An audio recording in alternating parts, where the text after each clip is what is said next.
everybody. I'm back here again with Cristina Moreira, who is in Portugal right now. My name is Susan and I'm over in New York. So we're connecting and having another conversation today about, well, I think we're probably going to go in so many different directions. I'm so excited to see you again, Cristina, and talk with you and learn from you. I learn so much every time. How are you and what is on your heart right now? I'm so excited to hear from you. Thank you, Susan. Thank you. It's a pleasure to be here with you. Yes, across the ocean. And well, lots going on. So good to see you. I really appreciate our friendship and our connection with the stars from the very beginning, from the very first moment we met back in 2013 in Costa Rica, under a beautiful night sky. So here we are after all these years, and it really is a pleasure to talk with you. Well, what's in my heart? My heart has been, well, uh, these are intense times that we are living, right? With all the shifts that are happening, this sense of unknowing that is like unfolding for the collective. We all feel this big shift that is taking place. And it really is time for that because we are at the great turning of the ages. So the wheels of time are spinning, and we're both astrologers and we're both linked to the Turning of the Ages Mystery School. We both practice the astrology that comes from the shamanic astrology paradigm that was created by Daniel Giamario in the last century. And so, yeah, both our works are very focused on the great cycles of time. So, yes, we know that there are cycles within cycles within cycles. And coming from the macrocosmos to the more microcosmos, maybe making reference to the great cycle, the greatest cycle that can be perceived in a human life, which we are now going through it. I mean, we've been going through it in the last decades, which is the precessional cycle of the equinoxes. So this cycle is a completion of 12 eras, and it's happening. I mean, the most precise alignment, it's taking place between 1962 and 2034, which is when the December solstice sun is in precise alignment with the center of our galaxy within 1 degree alignment. And this only happens every almost 26,000 years. So we're just not coming from the age of Pisces into the age of Aquarius, but it's 12 eras. That's 12 eras of 2,160 years each. This makes the great precessional cycle of the equinoxes, which it's 12 times 2,160. That gives the number of 25,920 years. So this span of 72 years between 1962 and 2034, all these current generations of humans that are incarnated on Earth, we are all facilitators of this big shift in consciousness. These last 6,000 years of this civilization are coming to a conclusion, so a new energy in the collective can be anchored. And humanity has been going through these shifts in consciousness. It's part of the experience of being a soul incarnated on this earth and having a human experience. So from all different cultures around the world, whether it's from India with the Yuga cycle or this precessional cycle, which is based in precise astronomical calculations, or in South America with the end of the age of the fifth sun. We know that we are at a great turning of the ages. So that's been very present. We were way past the middle point, which was 1998. But then focusing more on our current time with the astrology of our solar system, there are many shifts, energetic shifts taking place as well with the outer planets that are the ones that are further away from the Earth and move more slowly. And they are all changing into new signs in the next months. So this month, in November 2024, we have Pluto entering the sign of Aquarius on a definitive basis, because it's been there, first degrees, went backwards, retrograde, and now entering for good. So these are the last days of Pluto in Capricorn. And we know that in 2020, we had that big conjunction of planets in Capricorn that involved Pluto, Jupiter, Saturn, and some other planets that move faster. And Pluto is about death and rebirth. It's also about soul retrieval and bringing the shadow into light so we can become lighter beings.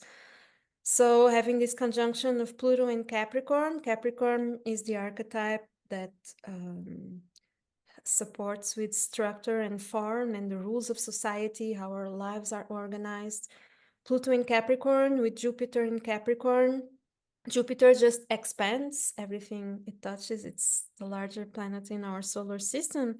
And then also Saturn in Capricorn conjunct Pluto and Jupiter. This was such a big shift that happened in 2020 for all of us. And I believe it also offers us perspective into really what is sustainable and what is not sustainable in the way our lives are organized, whether it's on a personal sphere or on a more collective scale. So it was like a big eye opener, that conjunction in 2020, like the perfect vision. And now Pluto is entering Aquarius for goods, and it's going to be there for a long time. So this is happening on the 19th of November this year. And then 2025, we'll be seeing all the outer planets shifting into new signs. So this is coming with a very strong energy of change, but it's coming I feel it like a breeze of fresh air. So Pluto is entering Aquarius, which is an air sign, but maybe it's also related with consciousness and the expansion of consciousness for the collective, and also about people coming together in community and looking for their neighbors and supporting each other. That's what Aquarius also is. It's about community and bringing in the new. Yeah. So may it happen in the most conscious and constructive way possible for all of us. And then we're going to have Uranus, which is the planet of radical change and new things. It's also actually the planet that is in resonance with Aquarius.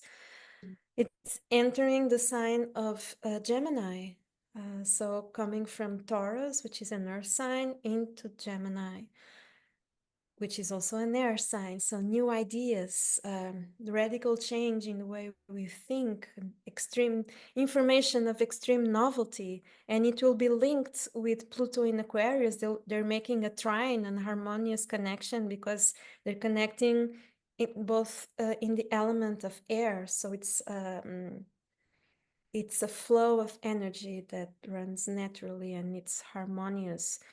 And then we have Saturn and Neptune that are now in the last degree of Pisces, and they're still retrograde, but they're going to start moving direct in the next weeks, months. And they're also going to enter the sign of Aries, 0 degree of Aries, which is a fire sign. So it's also in a harmonious aspect with the other planets, because air and fire also get along well. It's the sextile aspect. So, yeah, I mean, Neptune is the planet that is in resonance with Pisces, so it's about having access to what is not visible. I mean, the invisible worlds, mysticism, spirituality, Christ consciousness. And Saturn is the planet that is in resonance with Capricorn, so it stands for structure and form. It's like the rules of instructions for our navigation here in the three-dimensional world. So all these shifts coming up, my sense, I mean, we cannot make predictions. We can expect like really new things, but what I feel, it's the signature is there for a really potent spiritual awakening for mankind. And yes, and in shamanic astrology, the planets they bring different types of initiation. So Neptune brings initiation of the celestial world, so the divine plan that is unfolding. And Saturn, it has to do with Middle Earth reality, structure and form.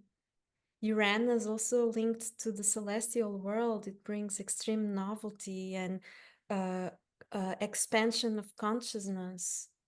So yes, I believe we're in for great revelations, spiritual revelations in true connect that will allow us to connect with our own inner divinity and connecting with our essence and finding out what we're here to do, that we're souls having a human experience. So as the veil becomes thinner, we find our own, it's easier to connect with our own inner birthrights of being divine sparks here and being co-creators of our reality. So I'm really excited for the potential of what is coming. And yes, there is free will, and there is also a lot of chaos and pain and grief happening in the world. But the more of us tune in to the positive and hold on to that frequency, the more we contribute to the uplifting of the whole. So the best we can do is to be the change we want to see in the world, and also focus on the most constructive, positive solutions that we can bring for our lives and for the ones that are next to us, and bring the communities together. So yes, definitely that is very present.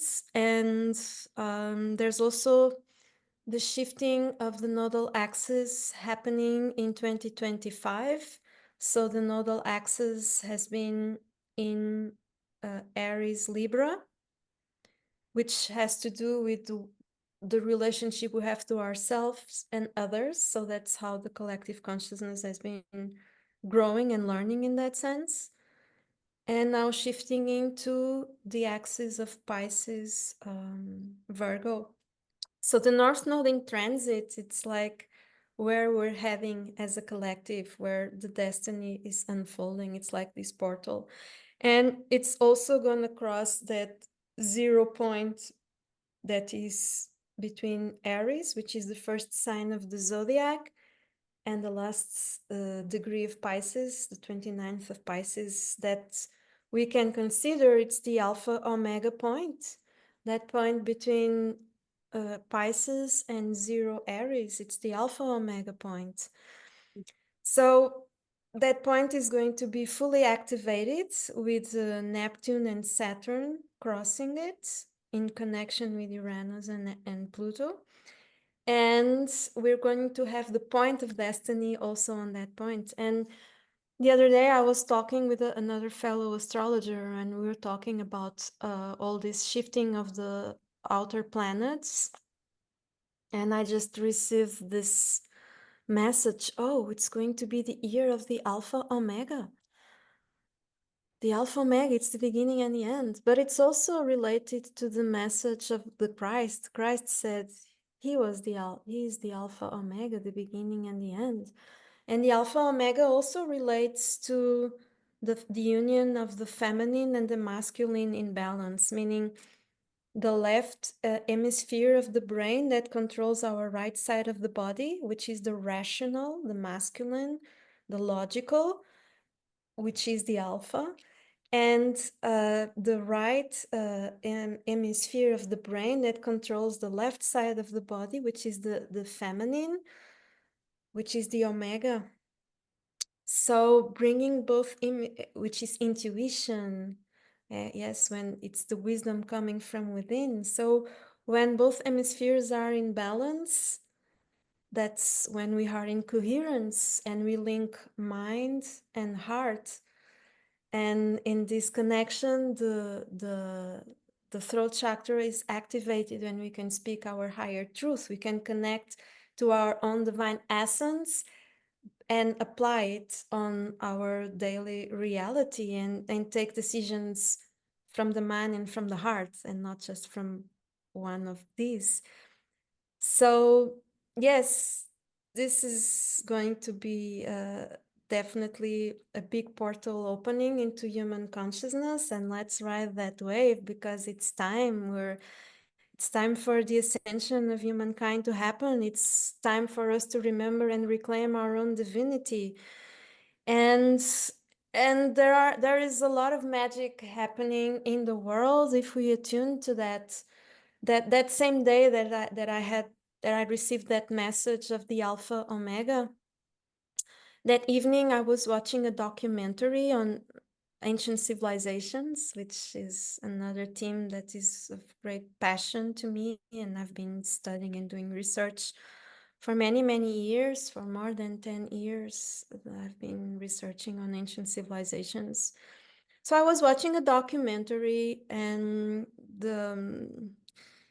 there was this very interesting researcher. He's a polymath. His name is Robert Edward Grant, and he does a lot of research into sacred geometry and numerology and ancient civilizations.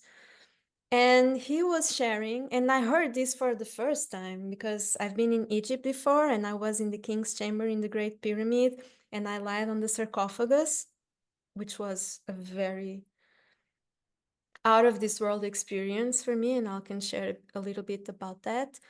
But he was sharing that he takes groups to Egypt, and he was there a couple of years ago, and he'd been there many times, and he found the Alpha Omega signs etched on the rim of the sarcophagus in the King's Chamber, which over all these thousands of years and millions of people entering that building, must be one of the most visited buildings on earth.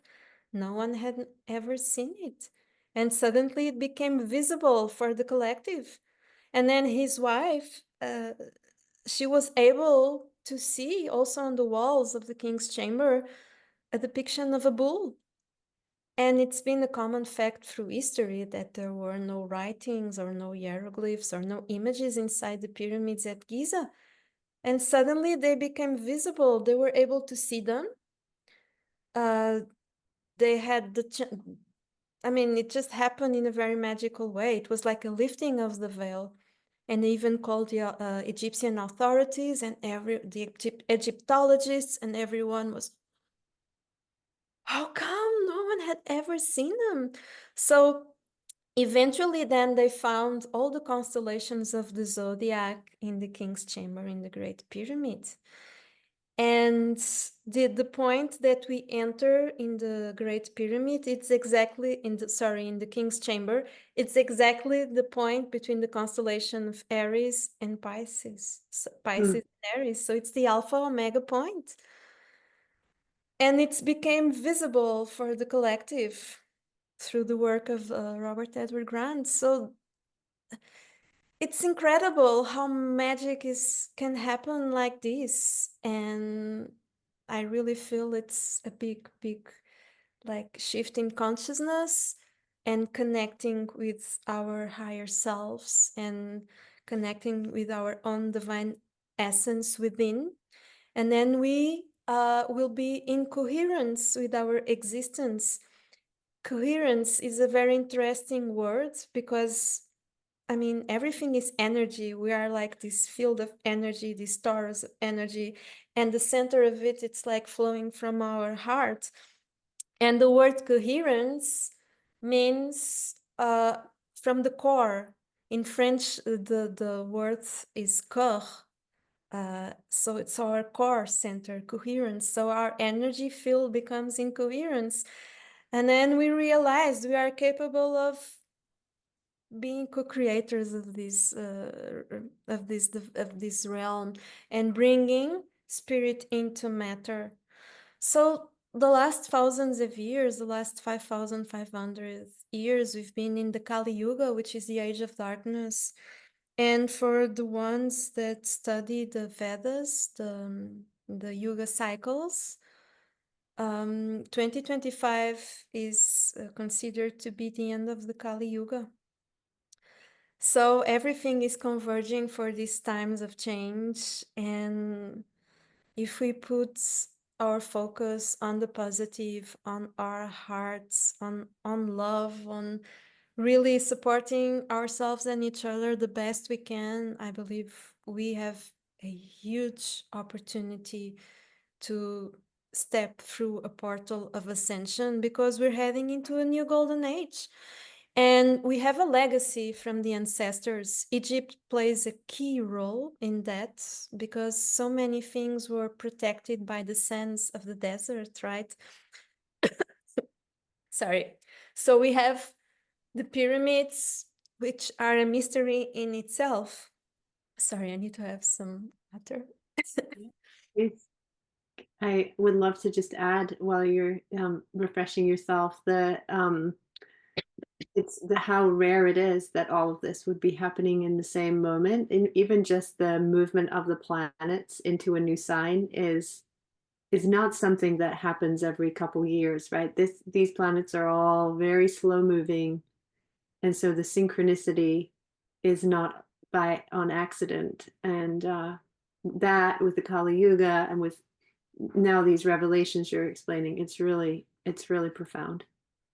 It's fascinating. It's synchronicity is happening for the collective. And when, I mean, synchronicity is happening for all of us. If we pay attention to the signs, like we think of something, we mention something, and then we see it happening there on a book, on the television, on the news feed, on social media. It's like instant manifestation. It's like this reflection of what's within, it's what's without. And what's above, it's what's below, and the hermetic principles. And yes, so I was mentioning Egypt plays a key role because it's a legacy from the golden age of humanity. And the monuments we find there, the pyramids, the temples, the underground tunnels, till today, science cannot explain how they were built. I mean, conventional history places them on a time frame of the last 4,500 years, which some say it's the age of the Great Pyramids. And before that, humans would be just very primitive hunter-gatherers. But then how can we explain all the wisdom and high knowledge that is encoded on those monuments? I mean, the Great Pyramid itself and all the Giza pyramids and the Sphinx, they're like a whole project, because they're all linked by angles of sacred geometry with the proportions and measures that are considered the sacred measures, the golden ratio, the pi, the phi. Everything is encoded on the proportions of the pyramids, even the relation from the base to the height, the slope of the angles, the lines that connect the angles of the different pyramids with the Sphinx. Everything was like we can see that the mind that planned that incredible place in the world planned it as a whole. And it's like a marker for the turning of the ages. So every 6,000 years, because of this precessional cycle that I was talking before, that has to do with the axis of the Earth having this declination of 23.5 degrees. So it takes approximately 26,000 years to make a full turn. So when we point in the direction of north, we have our polar star, Polaris, which is in the constellation of Ursa Minor. But 6,000 years ago, we had a different polar star, and 13,000 years ago, we had a different polar star. And every 6,000 years, we have a different polar star. So it's right now we have Polaris in Ursa Minor. Before it was Tuban in the constellation of Alpha Draconis. 13,000 years ago, we had as polar star Vega in the constellation of Lyra. And before that, going back another 6,000 years, we had Deneb in the constellation of Cygnus. So, for instance, the Great Sphinx in the Giza Plateau, she's facing exactly due east. So at the equinox point, when the sun is rising exactly due east, the Sphinx is pointing exactly in that direction. So the Sphinx has been a witness to the great turning of the ages. And the body of the Sphinx has these deep markings of erosion, which for many years people would say it was from the wind. But in the 90s, Dr. Robert Schoch, which is a very prominent geologist, he was called to Egypt by John Anthony West, which was deep into research on the Giza Plateau.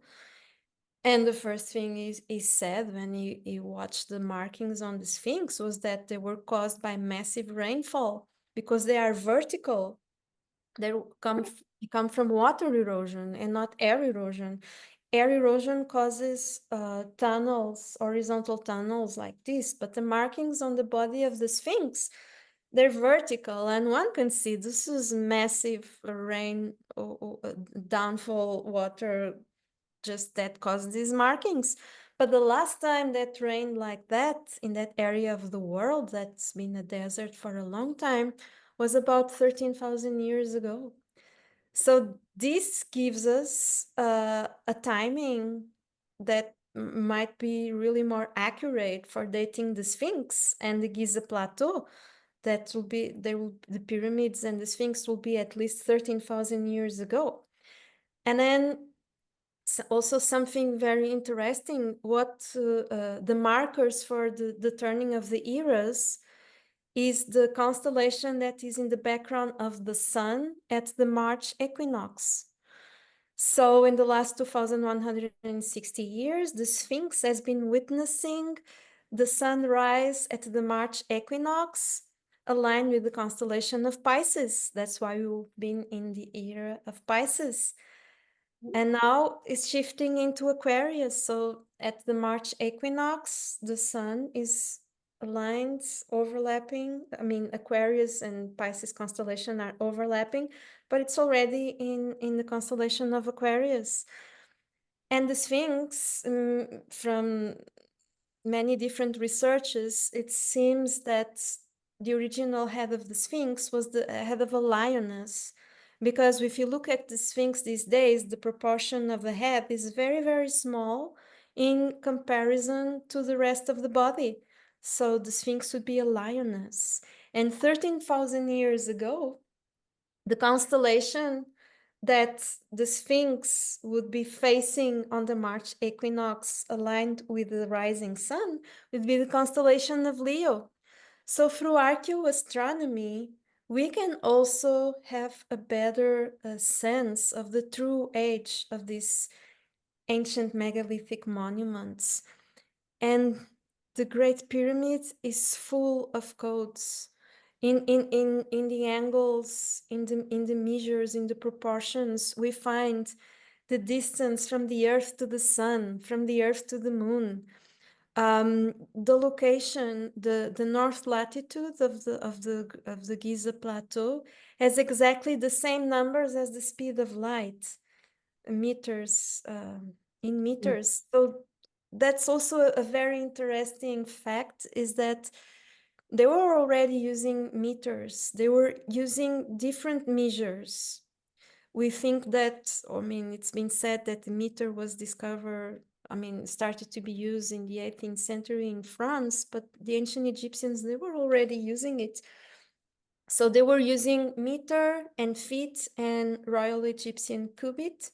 They were using all these different measures because it was all about proportion, sacred measures. And it's so magical, and it's such a gift to be able to go to these places and feel it in our body, in our energy field, the memory codes that they hold. And it's a big, big activation. I mean, my first time in Egypt, when I entered the pyramids, I really had the sense that I was entering through a portal. I could hear this humming, this vibration of all that millions of granite monoliths just in this perfect frequency and perfect geometrical structure in that powerful PowerPoint on Earth where so many energy lines converge. And I really entered into an altered state of mind, and many people do. And then entering the king's chamber, and I was fortunate to be able to lie on the sarcophagus on the king's chamber. I swear, I really went into an altered state of mind, and I saw this huge portal opening above me, like the ceiling disappeared. I believe the Great Pyramid, it really is a star portal, a portal of ascension. And the fact that in the last couple of years, all the constellations of the zodiac became visible on the walls of the king's chamber, and the processional cycle and the different polar stars are marked there, and the Alpha Omega that Robert Edward Grant found on the sarcophagus and became visible. It's really pointing us to a major portal, a major time portal, these major timelines that are converging. And I really believe 2025, it's going to be really a great shift in consciousness for the higher consciousness. So let's do our best. Let's do our inner work. Let's connect with our hearts, and let's hold that frequency of ascension, because it's such a great opportunity to be incarnated as a human soul in these times that we are living, and being co-facilitators of this process of ascension, and also seeding the codes for the new generations to come. We are seeding the codes for the new time, for the metrics of the new time, and we're heading towards the age of enlightenment, the age of gold. So that's where I believe we are standing as a conscious species. And let's just do the best we can and uplift the collective. Oh, wow. Thank you so much. I was teleported with you on that journey. It's so much powerful stuff to share. Thank you. Thank you. You're welcome, and it's really is a pleasure to share about this, and I feel it's really in tune with my mission. That's my sacred service. Yeah, feel it. Yes. Okay. Well, I'm just always so grateful to speak with you, and I want to speak with you again really soon. Are we going to have a sneak peek of what we might speak about next time, or did you want to share or maybe save it? Well, let's see what our next meeting will bring. I'm very excited about this journey to Egypt that is happening in February 2025 that I'll be hosting, and to have the pleasure of your company there also, and with a wonderful group that is coming. We're going to be working with our astrology. We're going to have astrology circles with the with the birth charts of the participants. We're going to be visiting the pyramids and the temples. It will be a 10-day journey through the magical land of ancient Egypt, the land of Chem, the land of alchemy, which was the original name of that civilization, the civilization of the pyramids, which I believe comes from antediluvian times. And to be there and experience, it's going to be a great opportunity, and it's really synchronized with these times of great awakening and the Alpha Omega, that is the coming of the Christ consciousness and connecting with our own divinity. So yes, it's going to be really magical to be there, and I'm very grateful to be able to take people there and being direct witnesses of what we can find and feel. Mm. And also living this message of doing our best to bring peace into our minds and hearts and our lives, and trusting the flow of life, trusting that our souls, they know, they have this higher knowledge of whatever is the best path forward. So connecting with our wisdom within. And in that sense, astrology also helps a lot, because through being able to have that perspective of the soul's path that is revealed in the birth chart, but also the life cycles that we go through according to the transits and the progressions of the planets, it's really such a helpful tool. And both of us being astrologers, it's such also a sacred service to be able to offer that to people, to offer astrology readings. Also, yes, I was mentioning the shamanic astrology and Daniel Gemario and the Turning of the Ages Mystery School that we're both connected to. Its team brings these themes of the turning of the ages and cosmology, and a new perspective on astrology that is so important also to anchor, because as the collective consciousness is shifting, so do the archetypes. So anchoring the new archetypes for humankind, for the sacred masculine and the sacred feminine, working in balance and cooperation, and working with our local communities to be able to sit in circle and see what is needed, and be in cooperation and anchoring peace within Mhm. and out. So yes, I leave here those wishes for all of us, and may we anchor the codes of peace on earth and be able to step through this portal together in the best way possible for all of us. May this be a constructive, creative transition into a new time for all of us. Mm.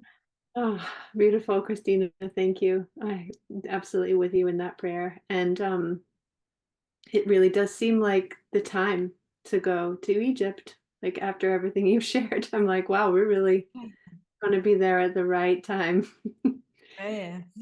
So yeah, I'm so excited. Can you share just really quickly, is there there's space on this trip still, and there how many people, how it's going to be English spoken, just a couple of Yes, others?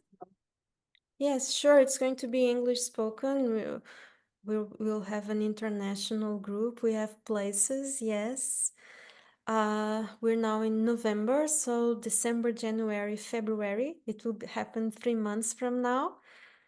So yes, I will leave. We can leave the links for whoever is interested in knowing more about it, to be able to access all the information, and hopefully we can see you there. Mhm. And it's funny, I just a little spider just landed on my computer, and the spider is like that sacred animal that weaves So we're weaving a new reality together. And let's weave this magical revelatory expedition through the land of ancient Egypt together. It's such a bliss to be able to offer that to all that will be joining. So Yeah. thank you so much, Susan. It's been a pleasure, these talks with you, and let's have some more in the future for sure. Yes, please. Thank you, Christina, and thank you everyone for watching, and we look forward to more soon.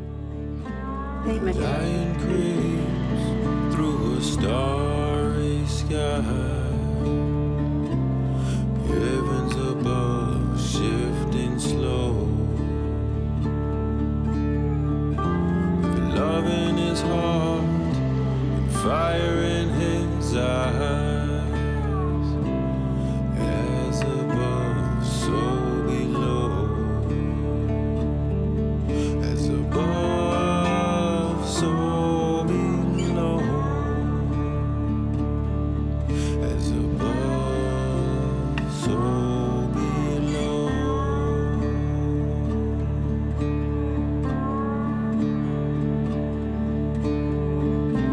A sleeping sea nestled in